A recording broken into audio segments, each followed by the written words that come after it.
Good day, sir. To allow me to start my report with a question how arson investigator use physical evidence, chemical analysis, and flame characteristic to determine the cause of a fire. Since we are going to discuss about arson investigator, arson is, according to PD 1613, this is a law which is considered as malicious or intentional burning of property. Therefore, sa atong report now is we will discuss the physical evidence, chemical analysis, and the flame characteristic. First, let us discuss the physical evidence.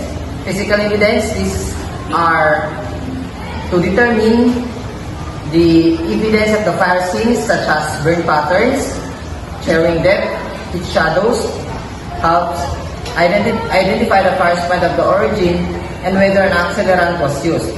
Investigators also look for signs of forced entry, unusual burn marks, and fire debris that may contain traces of ignitable liquids or ignition devices. Kaning mga physical evidence is usually can be perceived by the eyes. First, we have like CCTVs and also mga gases which can be found sa palibot sa scene. This evidence can help investigator to find or to locate the point of origin. So point of origin, these are burn patterns and other damage that can help determine the point of origin or the location where the fire started. But before we are going to discuss the point of origin, allow me to discuss the prima facie evidence of the arson. These are the specific circumstances that we can call that the scene is considered as an arson. First, according to Section 6 of the PD 1613, fire starting simultaneously in a multiple location. For example, sa isa ka scene, naisunog, but somehow diri nga part sa scene is naisunog, and then diri nga part ko is naapoy sunog, kumbaga nagsabay ang sunog. Therefore, an investigator makahuna sila nga this is not just normal lang nga sunog or accident. It means that these circumstances may considered as evidence that there is an possibilities of arson. Second, storage of substantial amounts of flammable materials unrelated to business or household use. So kaning mga evidences mostly, for example, ang isa ka tindahan na sunog karon. Therefore, then ang tindahan is wala sila kapamaligya og mga gasolines or mga flammable materials, but somehow during investigation nakakita sila og mga common accelerants nga nag-cause sa sunog. Therefore, isa to siya sa mga evidence nga maghatag og indicators na there is an intentional burning of properties. Third is the presence of flammable substances or devices designated to start fires at the scene. So, kato siya kanya is another lang siya nga evidence which is can be found in the scene. But also the insurance policy covering the property for significantly more than its actual value. So, kaninga evidence is I don't know kung during investigator katong sa rumors nga isa ka company which is ginasunog nila, pagsabot nila is kanang nalugi na ilang kumpanya, pero kani siya nga evidence is undergo pa siya ng mga investigations. Then multiple fires occurring in the same or related properties owned by the offender. So kato siya kaya connected siya sa number 1 which is simultaneously ang pagkasunog. This means na di man pwede nga gamay kay possibilities nga imposible kayo nga magsabay ang sunog sa isa ka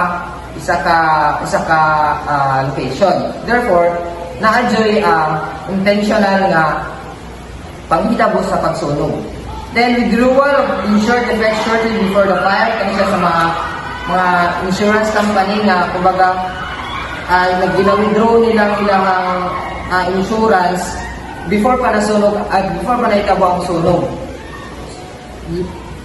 last, which is demands for money or valuables made prior to the fire. Kanang mga sige, before pa nasunog ang isa ka location or isa ka city, kanang nagka-demand sila og money or mga hinabang, which is isa sa mga indicators sa investigator nga the burning is considered as arson. Now let us continue to the discussion of point of origin, which is the char patterns can be indicators where we can find the source of fire. The char pattern, so as you can see here, makita niyo mo ang black part, which is scattered siya. Then kanang part niya scattered, mag-indicate mo na siya nga there is kanang acceleras na ginagamit is because tatag ang yahang pagkasunog. You have also DV patterns. DV patterns that start at outlet against a wall leaves a char pattern that points to the origin. So as you can see here, sa V patterns, which is considered as wide V shape because we have three shapes under the V patterns. You have the very narrow shape, might indicate that a fire that was hotter than normal. So kani siya is mostly dili siya same ani kumbaga pa-straight siya sa taas ang iyang pagkasunog. It means nga mas init ang iyang pagkasunog, kumbaga paspas ang pagkasunog sa property. While ang wide V shape might indicate a fire that was low burning. It means ka nagkahinay-hinay ang iyang pagkasunog. That's why mas wide ang iyang pattern na makita nimo from the point of origin.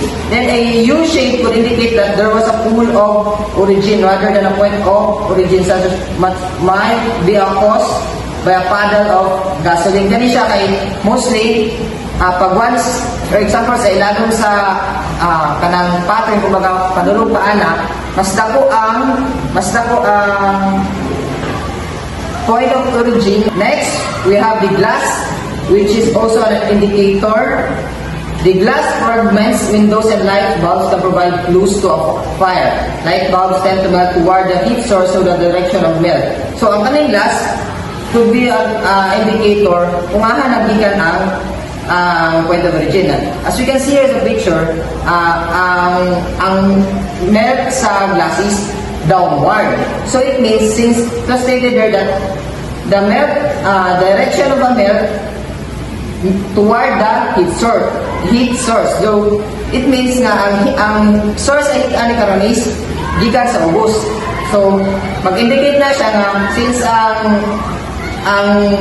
pag-melt sa glass is padulong sa ubos, so therefore ang point of origin sa heat is nasa ubos. Then also we have the chimney effect. This is mostly common pag kanang sa makita nimo ang mga indicators sa flames is nasa kanang mga sa taas. Since fire burns upward, there can be a chimney effect where the fire ignites at a point that superheated gas rise upward. So kanimay tabo, mostly gikan sa ubos, then buto siya padulong sa taas. So makita nimo nga ang source ang point of origin sa heat is gikan sa ubos. So unsa man nato pag-indicate nga there is an accident of burning of fire or can be considered as arson. These are the accidental nature that can be considered that the burning of properties is accident. There is a heating system, electrical appliances, lighting, children playing, matches, smoking. So kani siya is can indicate that ang panghitabo sa sunog is just an accident. And heating system, mostly yun din siya sa mga balay nga kanang sa mga electrical appliances, parang na ay mga error sa mga saksakanan. Then next we have the non-accident. This can be considered as arson. Triggers that lead a fire from one place to another. Then odors, gas, kerosene, and clothing, check debris for both zippers, locked windows, blocked doors. So there's possibilities nga kani siya once makita nila during investigation Then, this can be concluded as arson. Good day, sir. We're going to answer the question, how can the color of the flame give clues about the fuel source, temperature, and presence of chemical in a fire? The color of a flame can provide valuable clues about the fuel source, temperature, and the presence of specific chemicals in a fire. Different elements emit characteristic wavelengths of light when they burn, leading to distinct flame colors. So I'm going to explain first the blue flame. Clues about fuel source of blue flame. A blue flame typically indicates complete combustion of a clean burning fuel as natural gas, methane, propane, butane, or hydrogen. So, kabalumanta nga naatay elements of fire which is the heat, oxygen, and fuel. Then, ang blue flame is, matawag na to siya nga complete combustion if sufficient ang tulo ka elements nga nasa iyaha. It is commonly seen in gas stoves, Bunsen burners, and jet engines. The temperature indication of blue flame is 2,500 to 3,000 degrees Celsius. It is the hottest flame of all flames. The presence of chemicals of blue flame is copper compounds. Copper chloride can produce a blue or greenish blue flame. Alcohol flames often burn blue due to the complete combustion of ethanol or methanol. So second is the yellow flame. Clues about fuel source. A yellow flame suggests incomplete combustion, often due to the insufficient oxygen. So, if ang oxygen sa yellow flame is insufficient, kay matawag siya nga incomplete combustion. Unlike sa blue flame nga, complete ang iyahang elements. So, it is commonly found in wood, candles, kerosene lamps, and some gas burners that need adjustments. So the temperature indication of yellow flame is 1,000 to 1,200 degrees Celsius. It is cooler than blue flames. The presence of chemicals in yellow flame is sodium compounds, sodium chloride or table salt produce a bright yellow flame. The glow often comes from incandescent carbon particles or soot particles in the flame. To be followed, I will be discussing about the red and white flames, but before that, I will define the fire first. Fire is a complex chemical reaction that involves the combustion of fuel in the presence of oxygen producing the heat and light. The color of the flames varies depending on the temperature, fuel type, and combustion conditions. So, red flames are one of the most common colors seen in fires and have specific characteristics that distinguish them from other flame colors. So, why are flames red? So, the red color in flames primarily result from, example, the temperature is indicated as the lower temperature fire, typically in the range of 525 to 1,000 degrees Celsius, or 977 to 1,832 degrees Fahrenheit. This is much cooler than the blue flames, which exceed 1,400 Celsius or 2,552 degrees Fahrenheit. Glowing carbon particles. Incomplete combustion causes by tiny carbon particles to heat up and emits a red or orange glow before turning into soot.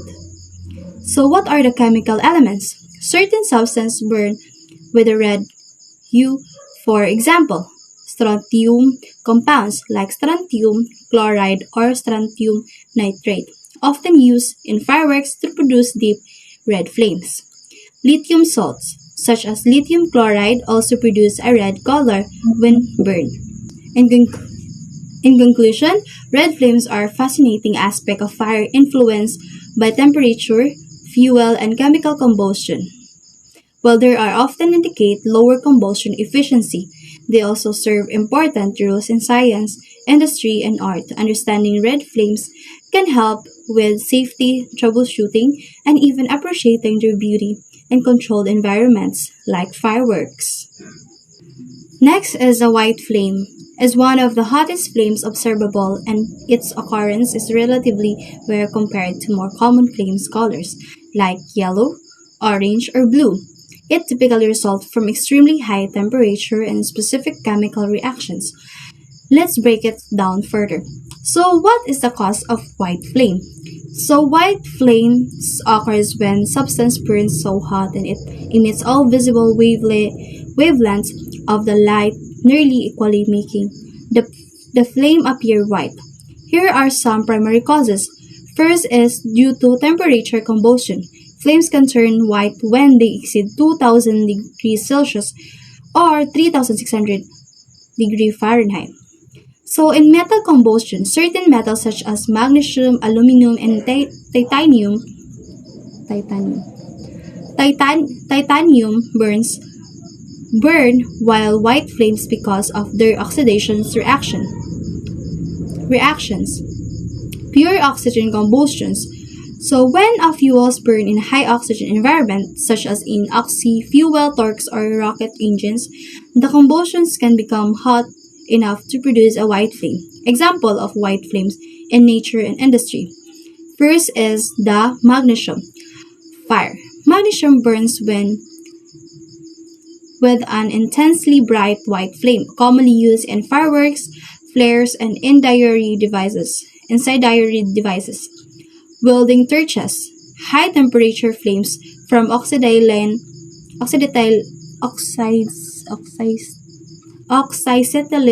or plasma torches may appear white.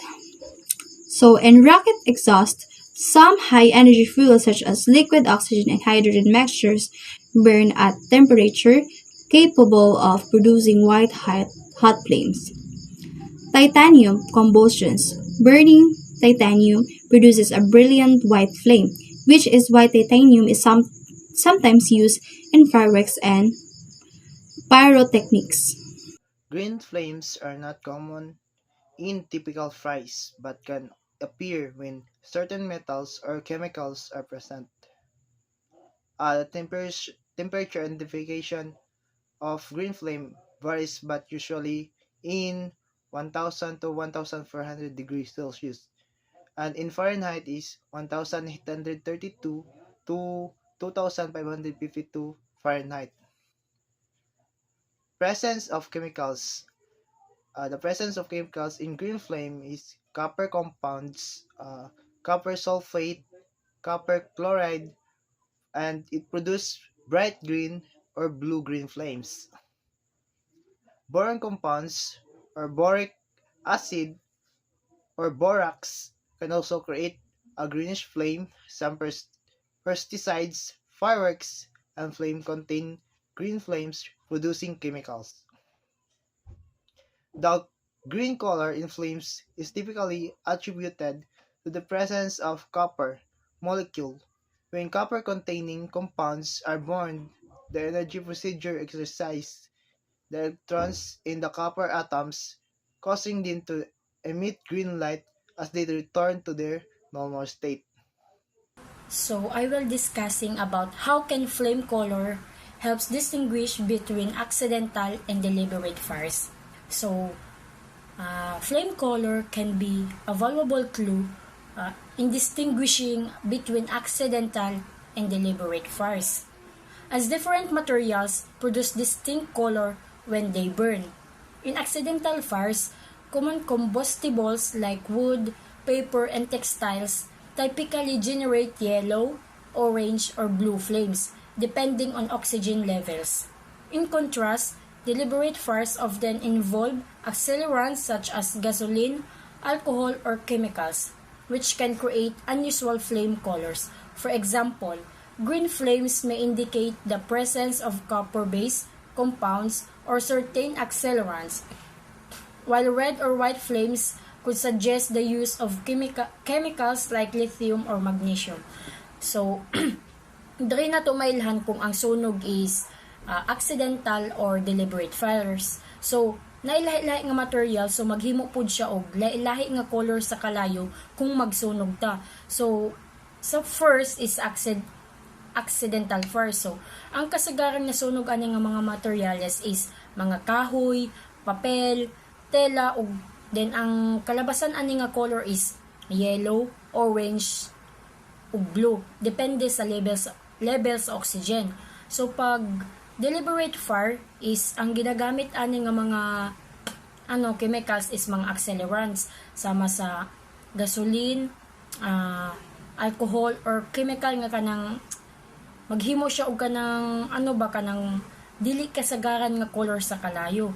So pag musulti ta green flames is ang ginapahiwatig ana nga presence is ang compound nga kaning naay kanang tanso or ilang accelerants. So pag red ug white is ang ginagamit nga chemical is like lithium, magnesium. So diri na to mahibal-an kung ang color jud is diri na to mahibal-an kung ang sunog is accidental fire or deliberate fire. Black smoke, which results from burning petroleum products such as gasoline or rubber, may point to the intentional use of flammable liquids. So this black smoke often produced if magsunog og materials like gasoline or rubber. So this gasoline and rubber are the products of petroleum. Fire investigators analyze these flame colors alongside other factors, such as burn patterns and chemical residues, to determine whether a fire was accidental or set deliberately. While flame color alone is not conclusive evidence of arson, it serves as an important indicator when combined with forensic testing, witness statements, and fire behavior analysis. So, kining mga fire investigators, ginasuri nila ang flame colors para mahibal-an nila if what really causes the flame. And dapat, ang mga information ani kay i-appeal or isagol sa mga evidences like burn patterns and chemical residues. So, unsa dining burn patterns? Burn patterns refers to the visible, measurable physical changes, or identifiable shapes left behind by a fire.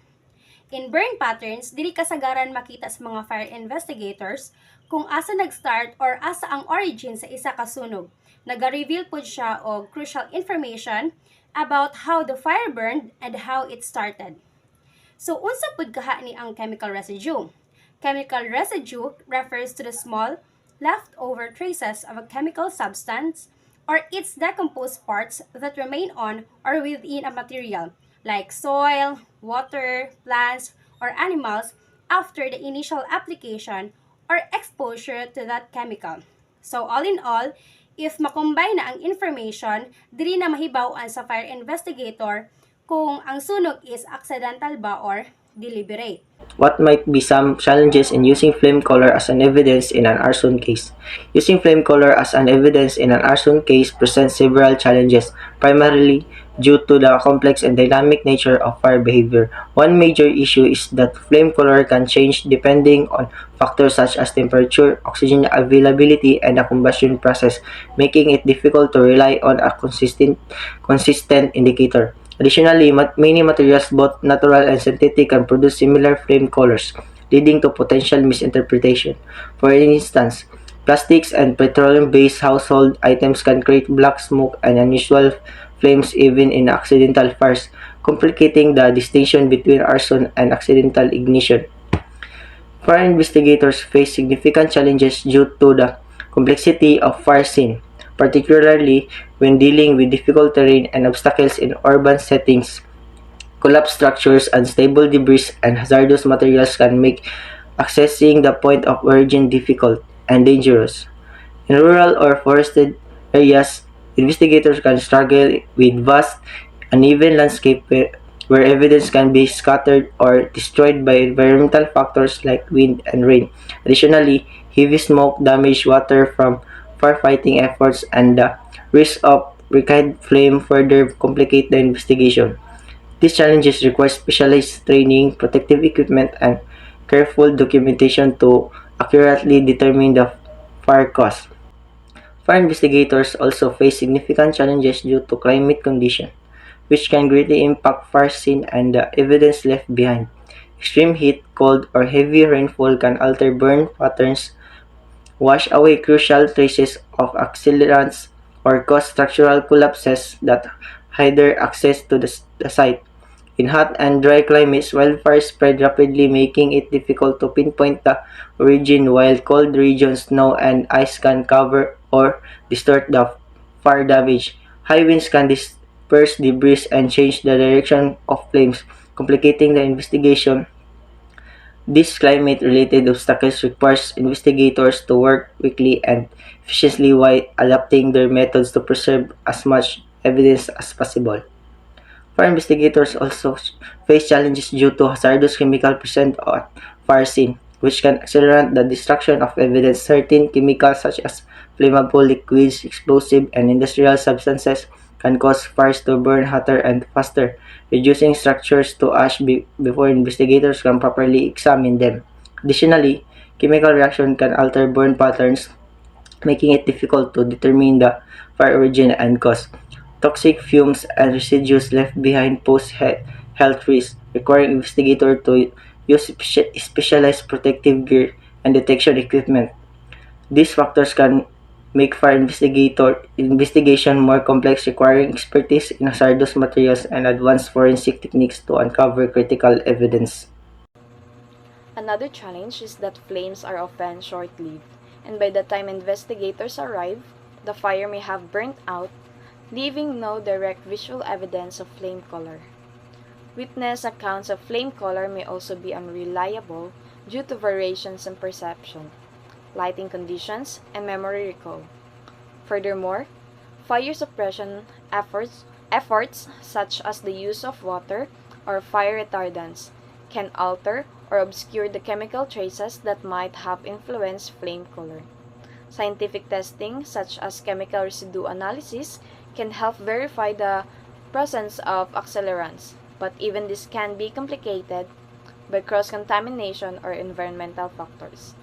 Due to these limitations, flame color is generally considered only a supporting clue rather than definitive proof in arson investigations. So I will be discussing how do investigators combine flame color with other physical evidence, chemical residue, and burn patterns. Fire investigators use a combination of flame colors analysis, chemical residue detection, and burn patterns examination to determine whether a fire was accidental or intentional. Since flame color alone is not conclusive evidence, investigators rely on other physical evidence to build a comprehensive case. If witnesses or surveillance footage provide description of unusual flame color, green, red, or intense black smoke, investigators may consider the possibility of accelerants or chemicals being used. To confirm this, they collect and analyze debris from the fire scene for chemical residues. Laboratory techniques such as gas chromatography, mass spectrometry help detect traces of flammable liquids like gasoline, alcohol, or accelerant-based chemicals that could have influenced the flame color. In addition, burn patterns provide critical insights. Fires fluid by accelerants often create distinct pour patterns, which appear as irregularly shaped burn marks on floors or surfaces where a liquid was ignited. Investigators also examine deep tearing, unusually high burn intensity, or multiple points of origin, which may suggest intentional ignition. In contrast, accidental fires usually have a single point of origin and follow natural fire spread patterns. Furthermore, investigators consider external factors such as witness statements, security footage, electrical malfunctions, or prior threats to determine intent. By combining flame color observations with forensic analysis of chemical residues and burn patterns, investigators can piece together the cause of the fire and assess whether it was an accident or an act of arson.